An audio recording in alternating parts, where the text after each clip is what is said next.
Welcome back, everyone, of a Westlake Hornets Teambuilder Dynasty here on NCAA Football 14. As it is a rainy day here, and the 1-2 Westlake Hornets are set to take on the 3-0 California Golden Bears, who've been very solid this season. They haven't played very many good teams yet, as their 3 wins are against Florida Atlantic, BYU, and Buffalo, and none of those wins were actually blowouts. But they are still 3-0, which is certainly something that is very impressive. Meanwhile, the Hornets sit at 1-2. This is the 3rd straight season that they've started 1-2. The last 2 seasons they started 0-2, but this year they did win their first game, losing their last 2, as they just lost to Utah State of all teams on a last-second field goal for the Aggies. Redshirt senior quarterback Tayshawn Trent tore apart the defense, and Champ Britton threw 3 interceptions. The Hornets certainly need to improve. They're also not ranked for the first time this season. Welcome to California Memorial Stadiums for 1-2 Westlake Hornets. Hoping to get back on the win column. They're going to be taking on the 3-0 California Golden Bears, who would love to hop into the rankings soon. This is an in-conference game. Westlake is 0-1 in Pac-12 games, as they did lose to Stanford. Tails never fails, however, it does land on heads. Stanford will choose to kick off. Wild Champ Britton did not play well last week against Utah State. The reigning Heisman Trophy winner Alex Ellis did. However, he was actually knocked out of the Heisman race even after his good 2-touchdown game. Is on 3rd down. The speedy sophomore Everett Lemieux will make the catch, and he gains 27. Nice 3rd down right there from Westlake, keeping the drive alive as Ellis, Britton, and Jackson all in the backfield. Here on 1st down, Champ Britton has no time to throw it, and he's sacked for a loss of 8 by Melvin Billings. Champ Britton had absolutely no time to throw that football. Nobody saw Melvin Billings coming up across the edge. It's now 2nd down and 18. Britton has an open man. That's the senior Aoa Aluko, who caught 2 touchdown passes last week. He gains 21. Very nice start to the game here for Westlake, as it's a 5-wide set. Britton scrambling. Britton taking a shot deep down the field for the tight end. I know I said 5 wide, but the tight end was lined as the slot receiver. That's the sophomore Sandu Fishing with the touchdown. And just a minute and a half into the game, and the Hornets are on the board. Very good start for Westlake, trying to set the tone of the game early. We have our first studio update of the day, as the Boise State Broncos not getting off to a good start. They are 0-4. However, they are beating the number 3 Stanford Cardinals 7-0, the team that Westlake lost to 2 weeks ago, only by 6 points. These 2 teams faced off a few years ago in the Las Vegas Bowl, and California had a Heisman-winning running back and a quarterback who was also Heisman caliber.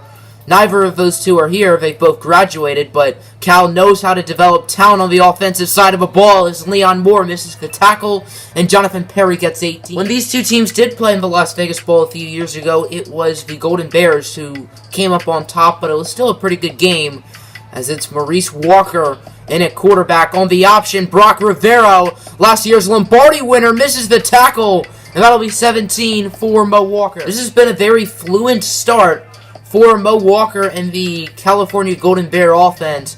I'm going to call him Mo Wagner at least 10 times in this video. Anyway, 3rd down and 5 for the Golden Bears. Walker looking to throw it up the middle. He has Long, and Andy Long brings it inside the 5. 3rd down and goal for 1. Can Westlake get the stop here, as it's going to be a handoff for Sullivan, and Marcus Sullivan will get the touchdown, untouched like weekend homework. Owen Jackson almost made the play, but a nice block by the fullback, and Cal will tie this game up. Westlake was able to score a touchdown in their first drive, as their offense is looking very solid so far. Sandu Fishing in motion. Handoff for Alex Ellis. Ellis has a few nice blocks. He has a 1st down. He gets by the defender, and Alex Ellis will run for 24 yards. It is 2nd down and inches at the 11-yard line for Westlake, as Champ Britton, the senior, and Alex Ellis, the redshirt junior, in the backfield. It's going to be a read option. The left end knows it is, and Britton loses 2. That is Chris Gary who makes the play. I'm not sure why the right tackle, Donald Shaw, decided not to block him. Shaw is the only true freshman starter other than the punter Alberto Crompel, who starts for Westlake. Is on 3rd down. Ellis catches the option, but he still loses 4. Glenn Chance with the tackle. Matt Fellows is able to make a field goal. Westlake leads at 10-7, And Boise State with another touchdown. Can they get the upset win over the Cardinal? Second quarter underway. Westlake leads at 10-7, but Cal's offense has been as good, if not better, than Westlake so far today. It's 2nd down and 5. They're very close to the red zone, and now they're in the red zone as Jason Gunn trucks Sean Briggs for a gain of 11. It is 2nd and goal for 5. Westlake's defense has played as bad as they could pretty much so far today. Let's see if they can finally show up here on the goal line and get a stop. And that'll certainly help. It's Isaac Solomon, the left end with the sack. He already has 3 tackles today. And he gets a huge sack right there on the quarterback, Mo Walker. Whatever Westlake has decided to do, Cal has repeated. As the Hornets scored a touchdown, Cal followed suit. Westlake got a field goal. Cal followed suit with that. As Champ Britton has open running room on the option. Britton, he will eventually be brought down, but not before getting 29 yards. Here comes out Matt Fellows to regain the lead. This is from 43, and it's a fake. Mike Hadley will find Jeff Washington, who's still on his feet, and is wrapped up at the 5-yard line. The true freshman, nice pass. Mike Hadley, and the Hornets fake the field goal, and it works. They now have it at the 5-yard line. What a great play call right there from head coach Mason Conway to fake the field goal. And it obviously worked, and it looks like the Hornets will get an additional 4 points because of that. As Alex Ellis gets the touchdown, Westlake regains the lead. As the Hornets offense has been very good today, it's just a matter of if their defense can get a stop. So far, every drive for either team has resulted in points, as both of these offenses have been incredibly good. Walker under pressure, he escapes it from 2 Westlake defenders, and Mo Walker will run for 22. It is 3rd down and 7 for California. Let's see if they can convert. Under 2 minutes left to go in the half. As Walker, under pressure, he has to scramble. Quentin Campbell misses the tackle, and he gets hit-sticked by Sean Briggs. Westlake's defense today has been so close, but yet so far, as there's the redshirt freshman Sean Briggs with a big tackle. As Mo Walker loses 3, Briggs has been all over the field today, just like the previous strong safety Ash Jakar has done for the past 4 years. They're down and goal at the 1. Can Westlake's defense finally stand up and get a stop for once? As it's going to be a handoff for Jason Ginn. And Chip Barron with a big tackle for loss. And the Golden Bears might have to kick a field goal. Westlake calls a timeout with 1:01 to go. It looks like Cal will go for the field goal. They do. It's good.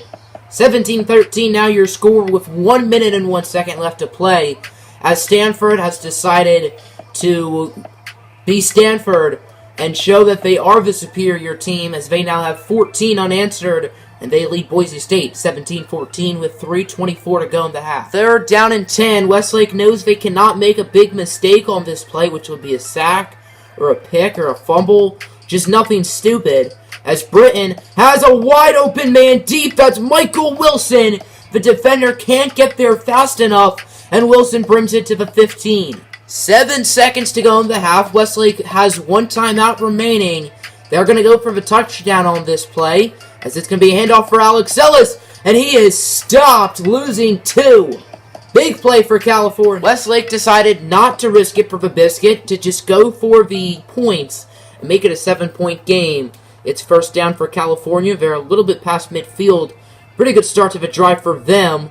As Mo Walker looking to throw it, he's going to find Perry, who loses the football. That's Emmanuel Charles, who forces it, and it's going to be recovered by Leon Moore. And Westlake will get the football as the redshirt junior Emmanuel Charles lays the boom. That is a clear fumble. Knee was knocked down. Jonathan Perry loses it, and Westlake gets the ball. Sean Briggs was just in the game at wide receiver for the Hornets on 2nd down, and he ended up dropping a wide-open pass. So it's 3rd down and 10. Champ Britton looking to throw it. He has a wide-open man up the middle. That's his running back, Alex Ellis, for another Westlake 3rd down conversion. Westlake's defense was the first one to get a stop, and that could be the reason why they win this game, as their offense has not missed a beat since playing out of their minds in the first half. There's Sebastian Jackson with a touchdown reception, and the Hornets extend their lead as this game is slowly but surely slipping away from the Golden Bears. Really nice throw from Champ Britton, who was under pressure. And a really nice catch from Jackson as well. Champ Britton has a mild concussion. His day is over, which means it's Mike Hadley time, the true freshman who's thrown 2 passes so far in his career, both of which were on 4th down, and both of which resulted in conversions, as here's Chris Brown for a nice gain of 18. It is 1st and 13. Don't get to see that every day after a clipping penalty. But I'm really excited to see what Mike Hadley can do. While he's probably not going to be the franchise quarterback with Peyton Curtis getting redshirted this year, he does have a big role the next few seasons. As there's QJ Casimir with the sack, his 3rd on the season. It is 2nd down and 15 after the sack from QJ Casimir, who had 10 a year ago as a redshirt sophomore, now in his redshirt junior year, and he is still playing some really good football. As Mo Walker looking to throw it under more pressure, and he's going to be sacked again, as this time it is going to be by Russell Novak. After a pair of sacks, it's now 3rd down and 16 for the Golden Bears. Their offense certainly slowing down after a really good first half. 13 points doesn't seem like a lot, but they were playing very well as Mo Walker has time. He has an open Smith who will convert, gaining 21. Cal did make a field goal. It's now 27-16 as we have a studio update. And Boise State is keeping Stanford close. However, with only 12 minutes left to play, it's not looking too good for the Broncos. Stanford leads it 31-21. Unlike the previous last quarter backup quarterback Benjamin Gold, Mike Hadley is not mobile at all. Let's see if that will limit him or if that can help him, as his non-mobility certainly came into factor on that play. Will Robinson with the sack, as Hadley had nowhere to go. 1 quarter left to go here in Berkeley, and it's going to start off with a 4th down attempt. Hadley is 4 for 4 in his college career, 2 for 2 on 4th down. As Hadley, short throw for Wilson, and it's a conversion. In football, there is a such thing as a 3rd down running back. Well, I think Mike Hadley might be a 4th down quarterback. He keeps getting put in 4th down situations, and he's always succeeding. As on 1st down, it's going to be Alex Ellis with the touchdown. He has been a scoring machine the past couple weeks, like he's been since his freshman season. The Hornets extend their lead. 4th down and 2. California doesn't really have much of a choice. They have to go for it. Down by 18 with 5 minutes left to play. Jonathan Perry in motion. It's going to be a throw. Walker, short pass for Perry. And Jonathan Perry still on his feet, pushed out of bounds by Coker. It's another 4th down, 4th and 2. The Golden Bears are already 1 for 1 on this drive. Can they get another conversion? As it's going to be an option. Brock Rivera misses the tackle, as Rivera won the Lombardi Award last year, but has struggled this season. Brock Rivera, who's not in the game on this play, has missed a ton of tackles this season on those options. And he won the Lombardi Award last year. I don't know why things aren't clicking for him this year. As on 2nd down, it's the sophomore Agobo Anecho Jr. with the sack. And that'll be a loss of 6 for Mo Walker. Cal will go for it again. They are 2 for 2 on the drive. Let's see if they can convert again. As Marcus Ginn in motion. He's going to now line out as a wideout over to Anderson. Another California conversion. Now 3 for 3 on this drive. Cal is a perfect 3 for 3 on 4th down today, all of which are on this drive. Can they get another one? Under 2 minutes left to play. Walker is under pressure, and he will be incomplete as he doesn't make that throw. Nice coverage from Coker. That'll end this ball game. The Hornets win a big one here in Berkeley, 34-16. Westlake has lost 2 in a row, and they knew they needed to get back in the win column by beating the ex-undefeated California Golden Bears to lose their first game of the season, as Westlake only allowed 16 points. However, their defense did not play very well. Their offense, however, had a very solid game. Champ Britton was pretty good. Alex Ellis was good. Mike Hadley, in the playing time he got, he was pretty good.